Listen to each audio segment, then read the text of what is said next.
نبی صلی اللہ علیہ وسلم نے فرمایا انسان اللہ سے دعا مانگتا ہے، زندگی بھر مانگتا رہتا ہے، اور اللہ زندگی بھر دعاؤں کو قبول کرتے رہتے ہیں، لیکن اس کو نظر نہیں آ رہا ہوتا، اس کو نظر کہ اللہ اپنے طریقے سے دعا قبول کرتا ہے۔ اگر اللہ ایسے دعا قبول کرے نا، آپ نے ادھر کہا اے اللہ میری تنخواہ ڈبل کر دے، آفس گئے باس نے کہا کہ جناب نئے وزیر اعظم نے جو اعلان کیا ہے اس کی منظوری ہو گئی، ٹھا ٹھا کر کے ایسے دعائیں قبول ہونا شروع ہو جائیں تو غیب پر ایمان ختم، پھر تو دعا کی ترغیب دینے کی ضرورت ہی نہیں رہے گی۔ سب لوگ مصلی لے کے مسجد میں آ جائیں گے، سارا دن دعائیں مانگتے رہیں گے کہ اللہ سے جو مانگو ملتا ہے، خربوزہ مانگو خربوزہ ملتا ہے، تربوز مانگو تربوز ملتا ہے، افطاری میں پکوڑے مانگو پکوڑے ملتے ہیں، سموسے مانگو، بھوک لگ رہی ہے کیا کریں، سموسے ملتے ہیں، جو مانگو وہ ملتا ہے۔ دعائیں تو لازمی قبول ہوتی ہیں، لیکن انداز وہ ہوتا ہے جو اللہ کرتے ہیں۔ اللہ کہتے ہیں میں اپنے طریقے سے کروں گا۔ اب اس کی بڑی لمبی چوڑی تفصیل ہے کہ کیسے قبول ہوتی ہے۔ بعض دفعہ جو چیز مانگ رہے ہیں اللہ وہی دے دیتا ہے آپ کو، بعض دفعہ اس کا متبادل دے دیتا ہے، آلٹرنیٹ دے دیتا ہے، بعض دفعہ نہ آلٹرنیٹ دیتا ہے نہ وہ چیز دیتا ہے، کوئی مصیبت آنے والی ہوتی ہے، اس دعا کی برکت سے اس مصیبت کو ٹال دیتا ہے۔ آپ اپنے بیٹے کے لیے بچی کے لیے دعا مانگ رہے ہیں اس کو ٹھیک کر دے، وہ ٹھیک نہیں ہوئی لیکن دوسری نے بیمار ہونا تھا، اللہ نے اس سے وبا کو ٹال دیا۔ تو جن کا غیب پر ایمان ہوتا ہے وہ تو مانگتے ہیں، اللہ سے مانگتے ہیں۔ پتہ ہے بھائی یہ ہو نہیں سکتا کہ جس خدا نے کہا ہے کہ میرے سامنے ہاتھ اٹھاؤ، حدیث میں آتا ہے اللہ میں اتنی غیرت ہے کہ جب کوئی اللہ کے سامنے ہاتھ اٹھا کے مانگتا ہے تو اللہ کو خالی ہاتھ لوٹاتے ہوئے حیا آتی ہے۔ بڑے سیٹ کے پاس کوئی بھکاری جائے اور پیسے مانگے اور وہ اس کو دھتکار دے تو بھکاری کہے گا نا یار نام تو بڑا سنا تھا آپ کا، بڑے سخی ہو۔ تو اللہ کو حیا آتی ہے کہ ان ہاتھوں کو خالی لوٹائے، دیتا ہے لازمی۔ تبھی ہم نے اہل اللہ کو دیکھا ہے کہ مانگتے بہت ہیں، بڑی لمبی لمبی دعائیں مانگتے ہیں۔ لوگ ان کو بے وقوف سمجھتے ہیں کہ یار یہ ہر وقت مصلی پہ دعائیں مانگتے رہتے ہیں لمبی لمبی، ملتا تو کچھ ہے نہیں۔ انہیں پتہ ہے کہ یہ بہت ملتا ہے اللہ سے مانگنے سے، لیکن اللہ کا انداز ایسا ہوتا ہے کہ صرف وہ مانگیں جن کو غیب پر یقین ہے۔ یعقوب علیہ السلام ساری زندگی مانگتے رہے اللہ تعالیٰ سے، اس مانگنے کا بدلہ کیا ملا ہے؟ دوسرا بیٹا بھی اللہ نے چھین لیا۔ عجیب بات ہے یا نہیں ہے؟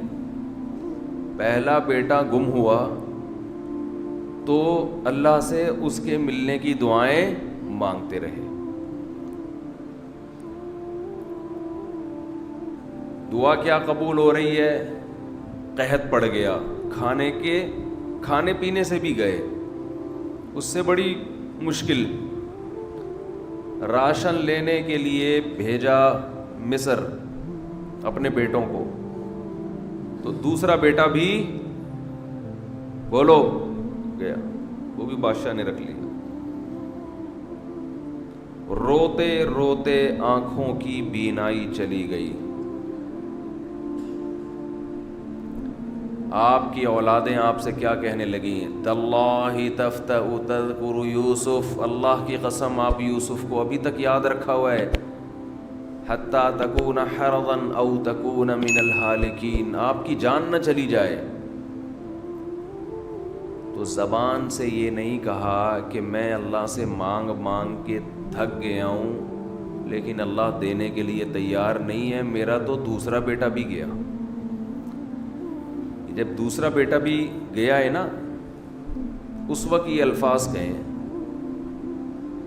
کہ آنکھوں کی بینائی چلی گئی، گھر والے کہنے لگے کیا آپ کو ابھی تک یاد ہے؟ کچھ چیزیں غیر اختیاری ہوتی ہیں، اپنے اختیار سے غم کو سوچنا یہ شریعت میں جائز نہیں ہے، لیکن کچھ چیزیں انسان کے اختیار میں نہیں ہوتی۔ وہ غم جو آپ کے اختیار میں نہیں ہے اس پہ آپ کو گناہ نہیں ملتا، بلکہ صبر پہ ثواب ملتا ہے۔ شریعت میں حکم یہ ہے کہ غم کو بھول جاؤ، اس کو ایک ہی چیز کو لے کے مت بیٹھے رہو۔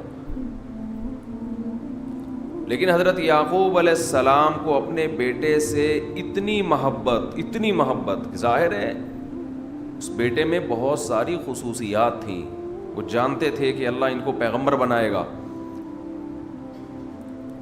کہ اتنے عرصے کے بعد بھی آپ کے دل سے غم نہیں نکلا، لیکن اس غم کو لے کر زندگی گزار دی، کسی کے سامنے اللہ کی شکایت نہیں کی کہ میرے ساتھ کیا ہو رہا ہے۔ اور دعا قبول کیسے ہو رہی ہے کہ دوسرا بیٹا بھی گیا، بیٹوں نے آ کے بتایا کہ آپ کے بیٹے نے چوری کی تھی جس کی وجہ سے بادشاہ نے اس کو رکھ لیا۔ قال بل سولت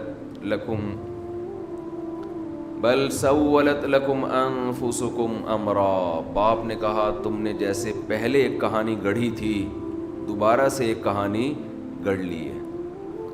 حالانکہ اس دفعہ بیٹے سچ بول رہے تھے، چوری تو نہیں کی تھی لیکن الزام لگا تھا چوری کا۔ تو یعقوب علیہ السلام نے دوسرے بیٹے کے جانے پہ ایک لفظ ناشکری کا زبان سے نہیں نکالا، بلکہ کیا کہا؟ انما اشکو بثی وحزنی الی اللہ وَأَعْلَمُ مِنَ اللَّهِ مَا لَا تَعْلَمُونَ، میں اپنا غم تمہارے سامنے بیان نہیں کرتا، صرف اللہ کے سامنے بیان کرتا ہوں، اور اللہ کے بارے میں وہ کچھ جانتا ہوں جو تم نہیں جانتے۔ کیا مطلب؟ وہ مجھے تسلی دے رہا ہے، اس میں خیر ہوگی، ہمارا کام ہے مانگنا، ہم بھکاری ہیں۔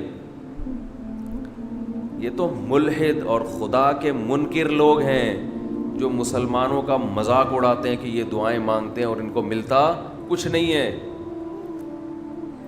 او بھائی ہمیں اس سے غرض ہی نہیں ہے کہ رب کیسے دے رہا ہے، ہمیں اس نے پابند بنا دیا مانگو، تو ہمیں اہل اللہ کو تو مزہ اس سے آتا ہے کہ اس نے ہمیں بول دیا مانگو، وہ نہ بھی دے، مانگنا ہی ہمارے لیے سب کچھ ہے۔ تو میں جو بات عرض کر رہا تھا وہ یہ تھی کہ یعقوب علیہ السلام مانگتے رہے، پھر دوسرا بیٹا بھی چھن گیا، کوئی لفظ مایوسی کا زبان سے نہیں نکالا۔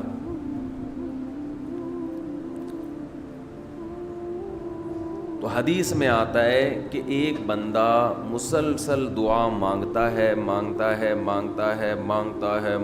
ہے اور اللہ قبول کرتا ہی رہتا ہے، یہاں تک کہ یہ بندہ ایک دن زبان سے ایک لفظ نکالتا ہے، کیونکہ اس کو قبول ہوتے ہوئے نظر نہیں آ رہی ہوتی نا دعا،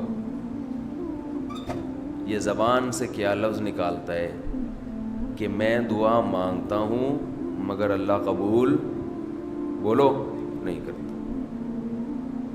جیسے معاذ اللہ نقل کفر کہ یعقوب علیہ السلام اگر کہہ دیتے کہ اللہ کئی سال سے دعا مانگ رہا تھا بیٹا مل جائے، مگر تو نے تو دوسرا بھی چھین لیا، لہذا ثابت یہ ہوا کہ میں مانگتا تو ہوں لیکن اوپر والا قبول بولو نہیں کرتا۔ اگر یہ لفظ زبان سے نکالتے جیسے کہ آج کل لوگ نکالتے ہیں زبان سے، تو حدیث میں آتا ہے یہ جو جملہ زبان سے نکالا ہے اس کے بعد سے اللہ قبول کرنا چھوڑ دیتے ہیں، اس سے پہلے ہو رہی تھی، آپ نے یہ لفظ کہہ دیا اس کو ہلکا سمجھ کے، اللہ کے ترازو میں یہ کلمہ، یہ چھوٹا سا جملہ بہت بھاری ہے اللہ کی غضب کو دعوت دینے کے لیے. اللہ کہتے ہیں مجھے تانا دے دیا کہ میں قبول نہیں کرتا. گھروں میں جھگڑا ہوتا ہے نا, عورت کہتی ہے مرد کھلا کھلا کے تھک جائے, بیوی کہتی ہے ہاتھ تنگ کیا ہوا ہے کھلاتے نہیں ہو. بعض دفعہ آدمی کو غصہ آتا ہے کہ اب میں ہاتھ اپنا تنگ کر کے دکھاؤں گا, اب انڈے نہیں لے کر آؤں گا. میں کہتا ہوں چنگیز خان بھی, اگر کوئی چنگیز خان کی اولاد ہے نا, اس میں بھی اتنی طاقت نہیں ہے کہ بیوی کہے کہ 6 انڈے چاہیے اور وہ ان 6 کو 4 کر کے دکھا دے کہ نہیں آج 4 انڈے آئیں گے 6 نہیں آئیں گے. کوئی ہے ایسا مائی کا لال؟ کوئی ایسا مائی کا لال پیدا نہیں ہو. تو استنبول کیسے فتح کرو گے؟ صحیح, استنبول کیسے فتح کرو گے؟ سلطان محمد فاتح نے استنبول فتح کیا تھا نا. ایک بڑے بزرگ نے بڑی اچھی بات کہی کہ فرعون نے ہزاروں بچوں کو قتل کیا, اور بنی اسرائیل کے نا, لیکن موسیٰ علیہ السلام جب صندوق سے نکلے فرعون نے ارادہ کیا اس کو بھی قتل کروں. فرعون کی بیوی نے کہا لا تقتلوہ, اسے قتل مت کرو. فرعون نے کہا اچھا. فرعون نے کیا کہا؟ ٹھیک, it is okay, no problem. سمجھتے ہو؟